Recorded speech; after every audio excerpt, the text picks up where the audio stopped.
Mis padres me borraron del testamento solo porque no soy su hija biológica y se burlaron de mí, pero recuperé la herencia de mi tía rica. Mis padres me desheredaron y me sacaron del testamento porque no soy su hija biológica. Al principio, cuando todo esto salió a la luz, sonrieron como si nada hubiera cambiado, como si todo estuviera bien en el mundo. Pero cuando descubrieron lo que mi tía me dejó como herencia, una suma decente de dinero y una pequeña propiedad que nunca mencionaron antes, esas sonrisas se desvanecieron más rápido que un chasquido. Se podría decir que el ambiente en casa cambió de familia feliz a tensión palpable en un abrir y cerrar de ojos. Pero para entender cómo llegamos a este punto, tenemos que retroceder un poco. Vamos a desglosarlo desde el principio, porque esta historia no es de las que empiezan con un simple «¿y entonces pasó esto?». No, mi vida dio un giro drástico cuando tenía 14 años, y desde ahí todo fue cuesta abajo como una bola de nieve que no para de crecer. Todo comenzó cuando mi madre decidió que era hora de relajarse una vez más, después de años de estar sola conmigo. Esta vez se enganchó con un tipo llamado Fernando, un hombre que ya venía con algo de equipaje, un hijo de su matrimonio anterior, Carlos, que tenía 17 años y era 3 años mayor que yo. Mi madre y Fernando se casaron tan rápido que la tinta del certificado de matrimonio prácticamente todavía estaba húmeda cuando empezó el caos.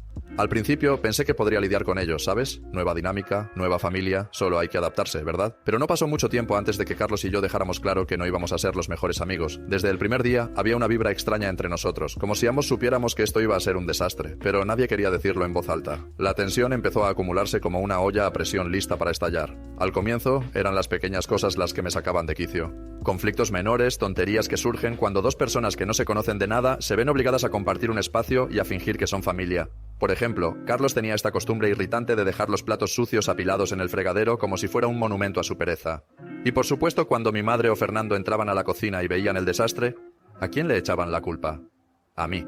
Siempre era yo la que recibía la mirada fulminante o el sermón sobre mantener la casa en orden. Nunca parecía importar que yo no fuera la culpable. Carlos siempre salía ileso. Luego estaba lo del shampoo. Yo compraba mi propio shampoo con el poco dinero que ahorraba y de repente notaba que se acababa mucho más rápido de lo normal. Un día pillé a Carlos saliendo del baño con el pelo perfectamente peinado, oliendo exactamente a mi producto favorito. No dijo nada, solo me lanzó una sonrisa engreída como si supiera que no podía hacer nada al respecto. Era exasperante, pero también extraño, como si estuviera probando hasta dónde podía empujarme. Pero no era solo Carlos quien me estaba volviendo loca.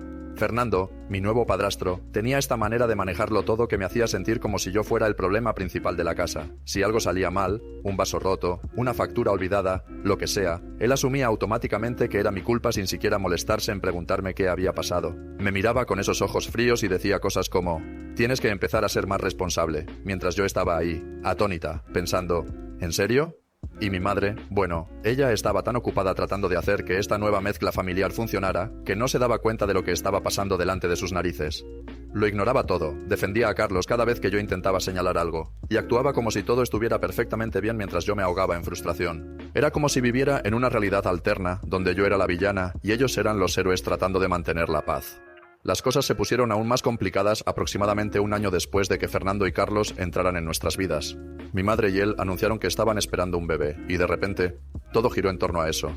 La casa necesitaba renovaciones para prepararse para el nuevo miembro de la familia, y adivina qué habitación eligieron para convertir en la guardería. Sí, la mía. Me trasladaron sin ceremonias a una pequeña habitación de huéspedes en la parte trasera de la casa, un espacio tan diminuto que apenas cabían mi cama y unas pocas cajas con mis cosas. Fue como un golpe en la cara, una señal clara de mi lugar en esta jerarquía familiar. Mientras tanto, Carlos seguía rondando por ahí, actuando como si nada de esto fuera gran cosa, y mi madre estaba demasiado enfocada en su embarazo para notar cómo me sentía al respecto. Unos meses después nació Nathan, mi nuevo medio hermano, y desde el momento en que llegó, se convirtió en el rey de la casa. Era un bebé consentido desde el día 1, y todo el mundo giraba a su alrededor.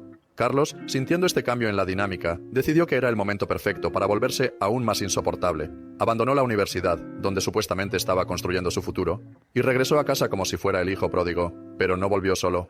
Trajo consigo un desfile interminable de fiestas nocturnas y amigos dudosos que entraban y salían de la casa a todas horas. La sala se convirtió en una zona de guerra de botellas de cerveza vacías y colillas de cigarrillos, y el ruido era tan constante que apenas podía dormir. Intenté quejarme con Fernando, pero él me miraba como si estuviera siendo una exagerada y decía cosas como «Es joven, déjalo disfrutar». Mi madre, por otro lado, solo suspiraba con esa expresión de cansancio, como diciendo «¿Qué podemos hacer al respecto?». Era como si yo fuera la única que veía lo ridículo que era todo esto. Harta de la situación, empecé a pasar más tiempo fuera de casa. Las casas de mis amigos se convirtieron en mi refugio, cualquier lugar donde pudiera encontrar algo de paz y rutina. Pero mi verdadero escape fue la escuela. Me lancé de cabeza a mis estudios, me uní a todos los clubes que pude, desde el equipo de debate hasta el grupo de teatro, y me quedaba hasta tarde con clases extra o proyectos escolares. No era solo por rebeldía adolescente, era pura supervivencia. En casa, todo era como caminar sobre cáscaras de huevo, esperando la próxima discusión o el próximo desastre. La atmósfera era sofocante, y cada día sentía que perdía un poco más de mi lugar en esa familia. Una noche regresé a casa más tarde de lo habitual después de una sesión de estudio. Cuando entré, la casa estaba inquietantemente silenciosa, lo cual era raro con Carlos y sus amigos siempre armando alboroto. Fui a la cocina a buscar algo de comer y encontré una nota pegada en la nevera. Decía que se habían ido todos a una cena familiar, mi madre, Fernando, Carlos y Nathan, y que no me habían esperado, ni siquiera me habían avisado. Esa nota me golpeó como un puñetazo en el estómago. No era solo que me dejaran fuera de una comida, era la confirmación de que para ellos yo era invisible a menos que necesitaran a alguien a quien culpar por algo. Me quedé ahí parada, sosteniendo ese pedazo de papel, sintiendo cómo el peso de todo se acumulaba sobre mí. Poco después de cumplir 18 años, las cosas llegaron a un punto crítico. Ya llevaba un tiempo trabajando a medio tiempo en una cafetería local, ahorrando cada centavo que podía, a pesar de que Fernando siempre me advertía que arruinaría mis estudios si seguía así. Una noche, volví a casa después de un turno agotador y encontré mi habitación, ese pequeño rincón que apenas me habían dejado, completamente destrozada. Mientras mi madre y Fernando estaban fuera, Carlos había organizado otra de sus fiestas salvajes, y de alguna manera, mi cuarto había sido el blanco. Una lámpara rota, manchas de cerveza en los papeles de un proyecto escolar importante, mi ropa tirada por el suelo como si fuera basura. Era una invasión total de mi espacio, y me puse furiosa. A la mañana siguiente, durante el desayuno, los enfrenté. Estaba temblando de rabia mientras les contaba lo que había pasado, esperando, tal vez ingenuamente, que por fin hicieran algo al respecto, pero la respuesta de Fernando fue helada y despectiva. «Deberías haber sido más responsable con tus pertenencias», dijo, como si yo tuviera la culpa de que su hijo fuera un desastre. Mi madre, sentada al otro lado de la mesa, solo suspiró y murmuró algo vago sobre cómo las familias deben estar unidas y dejar ir las cosas. Eso fue todo. Ninguna disculpa, ninguna consecuencia para Carlos, solo más de lo mismo. En ese momento supe que ya no podía seguir dejando que las cosas se deslizaran. Pero lo que no sabía entonces era que todo esto era solo el preludio de algo mucho más grande. El día en que descubrieron lo de la herencia de mi tía y decidieron que, como no era su hija biológica, no merecía nada de ellos. Todo lo que hacía durante esos años parecía estar bajo un microscopio, pero no porque alguien estuviera genuinamente preocupado por cómo me iba en la vida. No, era más bien como si estuvieran esperando con las uñas afiladas que metiera la pata en algo, cualquier cosa, para tener una excusa y señalarme con el dedo. Mientras tanto, Carlos, que básicamente se había graduado con honores en la carrera de la pereza extrema, se salía con la suya como si tuviera un pase libre de consecuencias. El tipo podía pasar horas tirado en el sofá, rascándose la barriga y viendo videos absurdos en su celular, y nadie decía ni pío. Luego estaba Nathan, mi pequeño medio hermano, que aunque todavía era un niño, vivía en un nivel de mimo que dejaba clarísimo quién era el favorito de la casa. Era como si el universo entero girara alrededor de él. Si pedía algo, lo conseguía. Si gritaba, todos corrían a calmarlo. Y yo estaba ahí, tratando de no ahogarme en el caos. Recuerdo una vez en particular que me puse a trabajar en un proyecto de ciencias que, para ser honesta, me tenía genuinamente emocionada. Era uno de esos trabajos que te hacen sentir que estás haciendo algo importante, algo que vale la pena. Pero intentar enfocarme en casa era como tratar de armar un castillo de naipes en medio de un huracán.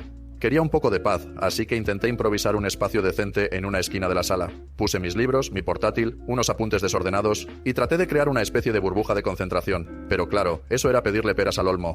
Me sentía como si estuviera intentando pintar una obra maestra en acuarela en plena Times Square, con el ruido, las luces y la gente empujándote por todos lados. No pasó mucho tiempo antes de que me hartara por completo. Carlos subía el volumen de su música a niveles que hacían temblar las paredes. Nathan corría de un lado a otro gritando como si estuviera compitiendo por el título de niño más ruidoso del año.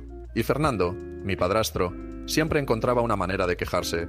Que si mi proyecto ocupaba demasiado espacio, que si dejaba un desastre, que si los lápices y papeles desperdigados eran una ofensa personal para él. Era agotador. Al final, tiré la toalla. Empaqué mis cosas en una mochila vieja que tenía desde la secundaria y me fui directo a casa de una amiga. Sus padres, que eran de esas personas que te hacen sentir bienvenido, sin hacer preguntas, me dejaron instalarme en su sala de estar. Era un lugar tranquilo, con una mesa de madera gastada pero acogedora, luz suave entrando por la ventana y, lo más importante, silencio. Por primera vez en semanas pude sentarme, respirar y concentrarme de verdad en lo que estaba haciendo. Mientras organizaba mis notas y veía cómo el proyecto empezaba a tomar forma, me cayó el 20. Mi vida en casa no era normal. No era solo que fuera un lío, sino que se había convertido en un campo minado emocional. Mi amiga, que estaba sentada en el sofá, hojeando una revista, levantó la vista y me dijo con esa naturalidad que tiene la gente buena: «Siempre eres bienvenida aquí, ¿sabes?». Fue algo tan simple, tan casual, pero para mí fue como si me hubieran arrojado un salvavidas en medio de un océano tormentoso. En ese momento entendí que mi casa no era un hogar. Era solo un lugar del que no podía esperar para escapar. Dicen que el hogar es donde te sientes seguro, donde puedes bajar la guardia y recargar energías. Pero para mí, cada hora que pasaba fuera de casa era un alivio, como si alguien quitara un peso invisible de mis hombros. Empecé a buscar formas de estar menos tiempo ahí. Tomé más turnos en mi trabajo, un empleo de medio tiempo en una cafetería donde servía lates y lidiaba con clientes gruñones, pero que me daba una excusa para no estar en casa. Fernando, por supuesto, no estaba feliz con eso. Cada vez que podía, sacaba el tema y lo retorcía para hacerme quedar mal. Decía cosas como que el trabajo era una distracción de mis estudios, que estaba descuidando la escuela por pasar tiempo holgazaneando fuera. Pero yo sabía la verdad, y él también. No le gustaba porque significaba que no estaba bajo su radar todo el tiempo, disponible para sus críticas y sus sermones. Mientras más turnos tomaba y más dinero guardaba en mi cuenta, más clara se volvía la idea en mi cabeza. Tenía que mudarme. Mudarme no iba a ser fácil, eso lo tenía clarísimo. No había manera de que mi madre y Fernando lo aceptaran sin armar un drama de proporciones bíblicas. Pero entre más lo pensaba, más sentía que era mi única salida. La única forma de tomar las riendas de mi vida, aunque fuera un poquito. Trabajé como loca, ahorrando cada peso que podía. Pasé noches haciendo cálculos en una libreta vieja, sumando propinas y restando gastos, hasta que finalmente tuve suficiente para dar el salto. Encontré un apartamento cerca de la universidad, nada lujoso, solo un lugar modesto con paredes beige y un baño que necesitaba una buena limpieza, pero era asequible. Con lo que había guardado podía cubrir los primeros 3 meses de renta y un depósito básico. No era gran cosa, pero era mío, y solo imaginarme teniendo mi propio espacio me mantenía motivada. El día que decidí decírselo a mi familia fue un nudo de ansiedad pura. Mi corazón latía tan fuerte que sentía que se me iba a salir del pecho. Después de la cena, los senté a los dos, a Fernando y a mi madre, en la mesa de la cocina. La lámpara encima de nosotros zumbaba un poco y el aire estaba tan cargado que parecía que iba a explotar. Respiré hondo. Traté de mantener la voz firme y los miré directo a los ojos. «Me voy», solté sin rodeos. El silencio que siguió fue ensordecedor. Podrías haber oído caer un alfiler al suelo. Fernando fue el primero en reaccionar. Soltó una carcajada seca, sacudiendo la cabeza como si acabara de soltar el chiste más absurdo del siglo. «¿De verdad crees que estás lista para vivir sola con la edad que tienes?», dijo, su tono goteando incredulidad y un toque de burla. Mi madre, al principio, no dijo nada. Se quedó ahí sentada, mirando la mesa con una cara que no dejaba entrever nada, como si estuviera procesando algo que no quería aceptar. «Estoy lista», respondí, forzándome a sonar más segura de lo que me sentía por dentro. Las cosas se calentaron cuando expliqué que necesitaba mi propio espacio y que tenía el dinero para manejarlo. Fernando se lanzó con todo, como era de esperarse. Empezó una perorata interminable, acusándome de ser egoísta, desagradecida, de estar buscando una excusa para librarme de mis responsabilidades en casa. Incluso tuvo el descaro de sacar a Nathan en la conversación. «Te mira a ti, lo sabes», dijo, como si dejar a mi hermanito fuera una traición imperdonable, como si eso justificara que me quedara en un lugar que me estaba asfixiando. La respuesta de mi madre fue más tranquila, pero no menos dolorosa. No gritó ni peleó como Fernando. Solo murmuró cosas como «las familias deben estar juntas» y «te vas a arrepentir si te vas». Pero yo sabía que no era sobre la familia. Era sobre control, sobre mantenerme en una jaula disfrazada de hogar. No cedí. No era solo que quisiera mi propio espacio. Lo necesitaba para no perderme a mí misma. Estaba harta de sentirme como una intrusa en una casa que supuestamente era mía. Harta de cargar con culpas que no me correspondían. Harta de tratar de encajar en una dinámica familiar que me había dejado claro que yo era la pieza sobrante. Los días siguientes fueron una mezcla de nervios y alivio mientras me preparaba para irme. Cada cosa que metía en una caja, mis libros, mi ropa, un par de fotos viejas, era como quitarme un ladrillo de encima. Cuando finalmente cerré la última caja y la puse junto a la puerta, sentí algo que no había sentido en mucho tiempo. Esperanza. No estaba escapando, estaba empezando de nuevo. A pesar de todo, no fue algo fácil de llevar. La mañana en que me iba de casa, estaba terminando de cerrar unas bolsas cuando mi madre entró en mi habitación sin previo aviso. Me puse tensa de inmediato, preparándome mentalmente para otra discusión épica como las que solíamos tener. Ya sabes, esas peleas que empezaban por una tontería y terminaban con gritos y portazos. Pero no pasó nada de eso. En lugar de soltarme un sermón o reprocharme que me fuera, se quedó ahí parada un momento y luego, sin decir mucho, empezó a ayudarme a empacar. Fue raro, incómodo, como si las dos estuviéramos caminando sobre cáscaras de huevo. Todo nuestro intercambio se quedó en la superficie, ella preguntándome si necesitaba más cajas de cartón o si quería que me diera algunos platos viejos de la vajilla que nadie usaba. Yo respondía con monosílabos, asintiendo o negando con la cabeza, mientras doblaba ropa y la metía en bolsas negras de basura porque no había conseguido suficientes maletas. Las dos parecíamos estar haciendo malabares para no tocar los temas de fondo, esos que realmente pesaban. Si nos quedábamos hablando de cosas triviales como si necesitaba cinta adhesiva o no, podíamos fingir que esto no era un adiós definitivo a algo más grande. Más tarde ese mismo día, cuando llegué al que sería mi nuevo apartamento, un lugar pequeño, con paredes desgastadas y un olor a pintura vieja que no se iba ni abriendo las ventanas, cerré la puerta detrás de mí y me quedé ahí parada, con las llaves en la mano. Fue como si me golpeara una ola de emociones que no esperaba.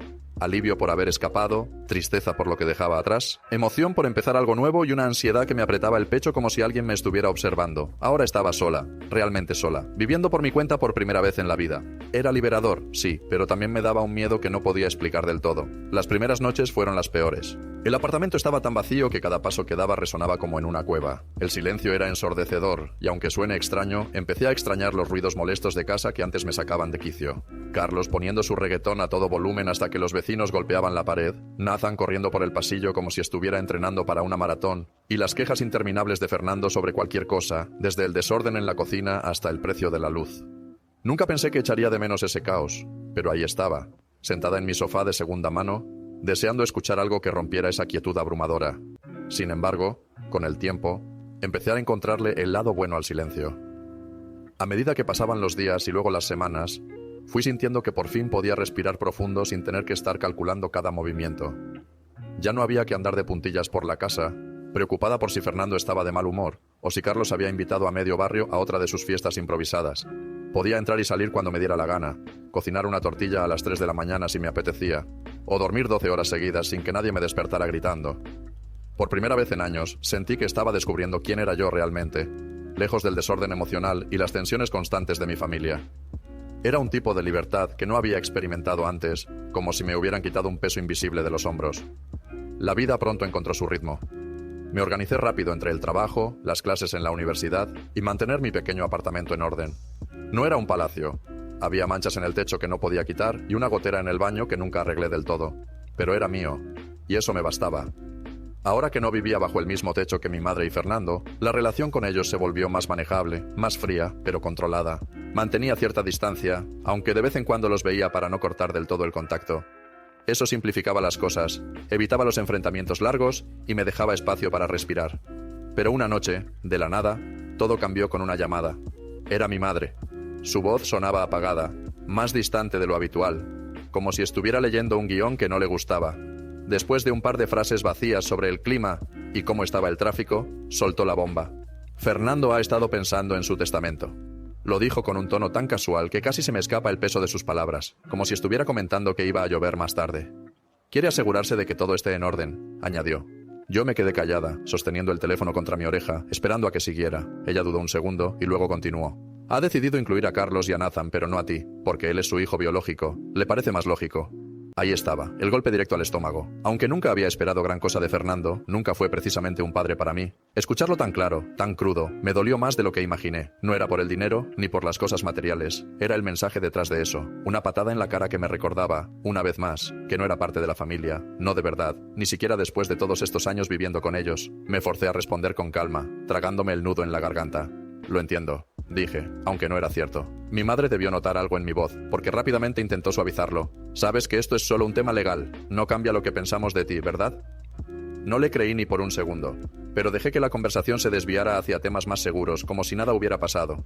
Cuando colgué, me tiré en la cama y me quedé mirando el techo, con esa sensación vieja y conocida de no pertenecer royéndome por dentro. Durante las semanas siguientes no pude sacarme esas palabras de la cabeza. Las repetía una y otra vez como si analizarlas fuera a cambiar algo. Una parte de mí quería enfrentar a Fernando, plantarme frente a él y exigirle que me explicara por qué seguía tratándome como una extraña después de tanto tiempo. Quería que supiera cuánto me había herido, que no era solo una cuestión de herencia, sino de sentirme rechazada una vez más. Pero otra parte de mí se preguntaba, ¿para qué? Si durante años esa casa nunca se sintió como un hogar de verdad, ¿por qué me importaba tanto ahora? Al final, decidí alejarme aún más.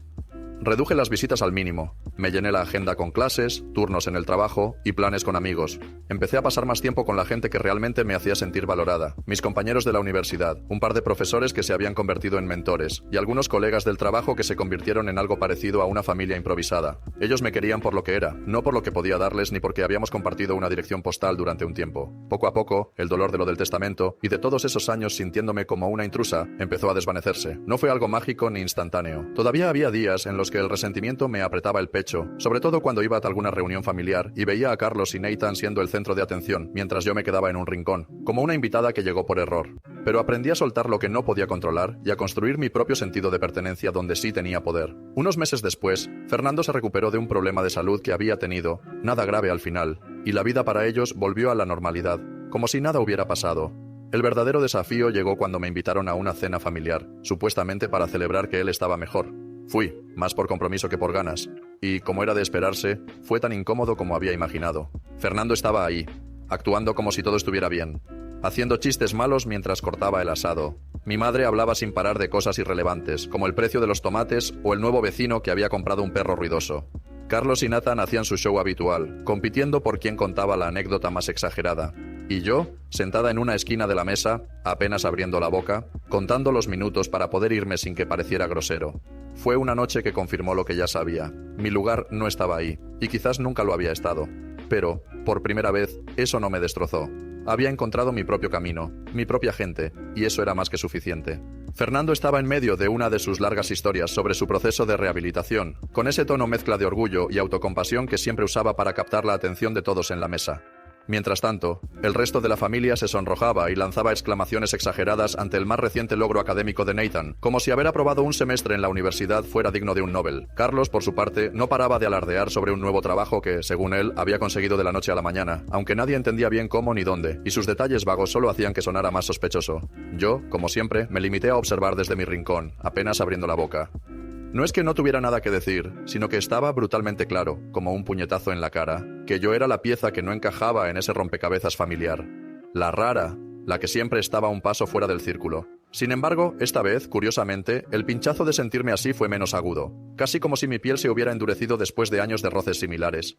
Con mi lugar en la familia, o más bien, mi no lugar, había logrado encontrar una especie de paz interior, una resignación tranquila que me permitía respirar sin ahogarme en la incomodidad. Y en cierto modo, estaba bien con eso. Ser la extranjera en mi propia sangre ya no me carcomía como antes. Había encontrado mi verdadero refugio en las personas fuera de esa casa, gente que se preocupaba por mí, por la Isabel real, sin estar atadas por lazos de ADN, ni por esa obligación tácita que viene con el apellido. Esos eran los que me mantenían a flote. Después de la cena, con el ruido de los platos aún resonando y las risas de Fernando llenando el aire, murmuré una excusa rápida sobre tener que irme temprano. Nadie insistió en que me quedara, lo cual no me sorprendió. Me despedí con un gesto vago, subí al coche y mientras conducía de vuelta a casa bajo el cielo oscuro, sentí un alivio inmenso, como si me hubiera quitado un abrigo pesado que llevaba años cargando. «Estoy bien», me dije en voz baja, casi como para probarlo. Y lo estaba, de verdad. Había enfrentado el torbellino emocional de ser la eterna outsider, había mirado de frente la realidad de mis circunstancias y, contra todo pronóstico, había salido del otro lado más fuerte, más segura de quién era. Por primera vez en años, sentía que tenía los pies firmes en el suelo, que mi vida empezaba a tener un rumbo propio. Pero, como si el universo tuviera un sentido del humor retorcido, justo cuando creía que había encontrado un poco de calma, la vida decidió lanzarme una curva inesperada. Estaba en casa, preparando café una tarde cualquiera, cuando el teléfono sonó. Era un número desconocido, y dudé antes de contestar, pensando que sería otra llamada de telemarketing. Pero no, una voz masculina, educada pero con un toque oficial, preguntó: ¿Estoy hablando con Isabel Rodríguez? Sí, soy yo, respondí, frunciendo el ceño, ya confundida por el tono serio de la conversación. Le llamo por la herencia de María González, su tía abuela, dijo el hombre, dejando caer cada palabra con una precisión que me puso los nervios en punta. Ella falleció recientemente y la ha nombrado única beneficiaria de su herencia. Me quedé en blanco, sosteniendo el teléfono como si fuera a morderme. ¿Tía María? Apenas podía recordar su cara. Era una de esas figuras lejanas que flotan en las historias familiares. Alguien de quien mi padre hablaba de vez en cuando con un «sí, ella me cuidó un verano» o «era una mujer peculiar». Creo que la vi una vez cuando era niña, quizás en una reunión familiar borrosa en mi memoria, pero nada más. ¿Y ahora me estaba dejando algo? Lamento su pérdida, añadió el abogado cortando el silencio que se había formado al otro lado de la línea. Era una mujer excepcional. Tartamudeé un «gracias», todavía procesando, y luego casi por instinto pregunté «¿qué dejó ella?». En mi mente imaginé algo modesto, una casa vieja llena de muebles polvorientos, tal vez unas fotos descoloridas o un par de joyas sentimentales. Pero el abogado respiró hondo antes de responder. Su tía abuela estaba bastante bien económicamente. Hizo algunas inversiones inteligentes a lo largo de los años. La herencia incluye varias propiedades, un portafolio de acciones considerable y un fondo fiduciario valorado en aproximadamente 3 millones. Mi corazón dio un vuelco y se detuvo al mismo tiempo. ¿3 millones? ¿Propiedades? Me quedé allí, inmóvil, con el teléfono pegado a la oreja, mientras mi cerebro intentaba encontrarle sentido. ¿Por qué yo? No éramos cercanas. Claro, recordaba haberle hecho unas pocas visitas de niña, más por compromiso que por otra cosa, pero nuestro vínculo era tan débil que apenas calificaba como tal. Ella dejó una carta para usted, continuó el abogado, sacándome de mi espiral mental. Se la enviaré con el resto de la documentación. Explica más sobre su decisión. Colgué después de un intercambio torpe de cortesías, y me quedé mirando la pantalla del teléfono como si fuera a darme respuestas mágicas. ¿Era un error? ¿Se habrían equivocado de Isabel Rodríguez? Los siguientes 3 días fueron una locura total. Reuniones con el abogado, firmas interminables de papeles, y poco a poco fui descubriendo la magnitud de lo que había heredado. Casas, plural, acciones, objetos personales y, por supuesto, el dinero. Pero lo que realmente me dejó sin palabras fue la carta de la tía María. La leí sentada en mi sofá, con una taza de té enfriándose a mi lado. En su letra temblorosa pero clara, escribió que siempre había admirado mi libertad, mi manera de vivir sin depender de nadie. Decía que le recordaba a ella misma de joven, decidida y autosuficiente, pero que ella nunca tuvo el coraje de construir una vida completamente suya hasta que fue demasiado tarde. Por eso quería darme esta oportunidad, una especie de regalo póstumo para que hiciera algo significativo con lo que ella había acumulado. Me quedé helada. Una pariente que apenas conocía había visto en mí algo que mi propia familia nunca reconoció. Ella me valoraba, y eso me golpeó más fuerte que los millones en mi cuenta. Lo primero que hice fue comprar una casa pequeña. Nada extravagante, solo un lugar que pudiera llamar mío de verdad, con un patio donde pudiera tomar café por las mañanas sin que nadie me molestara. Luego, pensando en el futuro, compré una segunda propiedad para alquilarla y generar ingresos. El resto lo ahorré e invertí, buscando asesoramiento para no meter la pata con algo tan grande. En una semana, mi vida dio un giro de 180 grados. Pasé de preocuparme por cómo pagar las facturas a tener una seguridad financiera que nunca había imaginado. Decidí mantenerlo en secreto, sabiendo que mi familia no lo tomaría bien, o peor, que empezarían a pedirme cosas. Pero los secretos nunca duran mucho, y pronto mi madre fue la primera en llamar, con esa voz falsamente casual que usa cuando quiere algo. ¿Cómo están las cosas con Fernando?, preguntó, como si esa fuera la razón real de su interés. Suspiré, mirando por la ventana de mi nueva casa. Sabía que esto apenas nachinaba.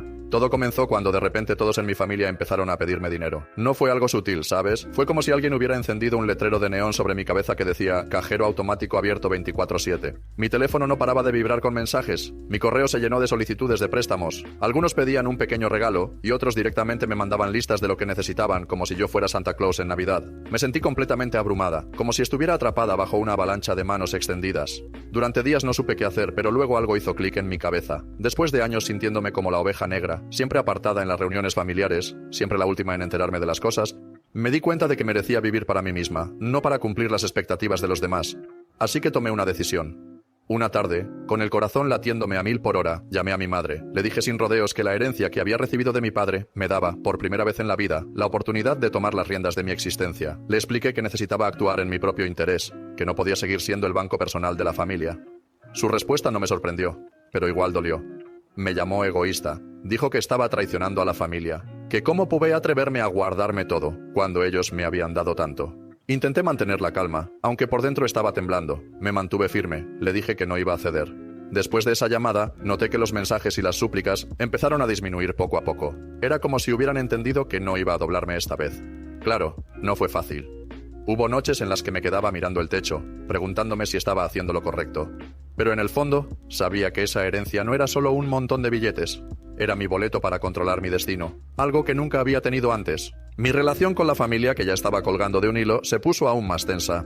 Las invitaciones a las reuniones dejaron de llegar y cuando me enteraba de algo era por casualidad. Pero, curiosamente, no me sentí tan sola como esperaba. Con el tiempo me di cuenta de que había construido una nueva familia, una hecha de amigos y personas que me querían por ser yo, no por lo que podía darles. El único que intentó acercarse fue mi hermano menor, Diego. Un día, encontré una carta suya en mi buzón. Era corta, escrita a mano, y me decía que me extrañaba y que quería hablar. Me conmovió, pero no respondí de inmediato. Estaba demasiado ocupada procesándolo todo.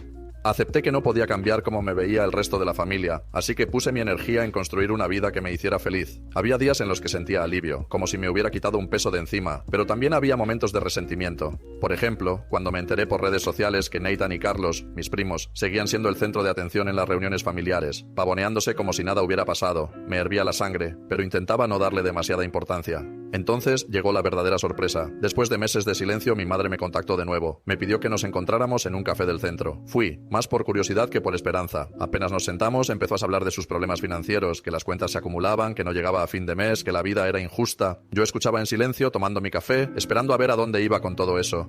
Y entonces lo soltó. Me dijo que esperaba que le diera $1 millón de la herencia. Según ella, como el dinero venía de mi padre, era justo que le diera esa cantidad. Me quedé helada. Le dije que no le iba a dar nada.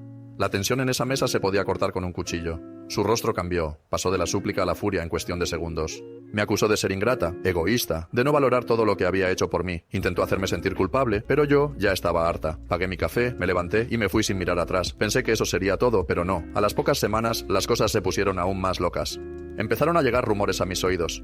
Mi madre estaba diciendo por ahí que yo había robado la herencia, que ese dinero le pertenecía a ella y que lo estaba guardando por pura codicia. De repente, familiares con los que no hablaba desde hacía años comenzaron a llamarme. Algunos apoyaban la campaña de difamación de mi madre, diciendo cosas como «¿Cómo puedes hacerle esto a tu propia sangre?», mientras que otros intentaban sacarme dinero con excusas baratas. Hasta Fernando, un tío lejano que siempre me había tratado como si no existiera, se metió en el asunto. Me mandó un mensaje larguísimo acusándome de no pensar en la familia. Le respondí con una sola frase: «No me incluiste en tu testamento porque no soy familia, ¿recuerdas?». Eso lo calló por un tiempo, pero el drama no paró ahí. Un día, recibí una carta que parecía oficial. Mi madre me estaba demandando por una parte de la herencia, alegando que, como viuda de mi padre, tenía derecho a una gran porción del dinero. Cuando la leí, sentí una mezcla de miedo y disbelief total. ¿En serio estaba pasando esto? Llamé a mi abogado inmediatamente, casi temblando mientras le explicaba todo. Para mi sorpresa, se rió. Me dijo que no me preocupara, que la demanda no tenía ni pies ni cabeza, que era solo una táctica desesperada para presionarme. Pero eso no fue todo. Investigó un poco más y descubrió que la carta ni siquiera era real. Era un intento patético de mi madre y Fernando de asustarme para que les diera algo. Cuando me lo confirmó, sentí un alivio inmenso, pero también una tristeza profunda. Ahí fue cuando entendí que no podía seguir intentando arreglar una relación que nunca había sido verdadera. Decidí que necesitaba un respiro. Hablé con unos amigos y planeamos un viaje juntos. No era nada lujoso, solo unos días fuera de la ciudad para despejar mi mente. Mientras estaba sentada en la playa, mirando el mar, me di cuenta de algo importante. No necesitaba el dinero de la herencia para ser feliz, ni la validación de mi familia para sentirme completa. Las personas que realmente me querían estaban ahí conmigo. Mis amigos, mis colegas, gente que me había apoyado sin pedir nada a cambio. Fue una epifanía. El vínculo familiar no tiene que ver con la sangre, sino con el apoyo genuino, y yo lo había encontrado en otro lado. Cuando volví, decidí cerrar ese capítulo de mi vida de una vez por todas. Escribí cartas a todos los miembros de mi familia que habían intentado controlarme o manipularme. No lo hice para ellos, lo hice para mí. En esas cartas les dije cómo sus acciones me habían lastimado, cómo siempre quise ser parte de la familia pero me habían empujado a un lado una y otra vez. No esperaba respuestas y casi no las tuve. La única excepción fue Diego. Me escribió una carta sincera diciendo que me extrañaba y que le gustaría verme algún día. Me hizo sonreír y pensé que tal vez podría haber un nuevo comienzo con él. Solo el tiempo lo dirá. Al final, la herencia no fue solo dinero. Fue un despertar brutal. Me enseñó que la verdadera familia no siempre es la que te cría, sino la que se queda contigo cuando no tienes nada más que ofrecer que tu autenticidad. Ahora estoy donde debería estar, rodeada de personas que me quieren por quien soy, no por lo que tengo. Y aunque a veces miro atrás y siento una punzada de tristeza por lo que pudo haber sido, sé que tomé la decisión correcta. Mi vida es mía ahora, y eso vale más que cualquier $1.000.000.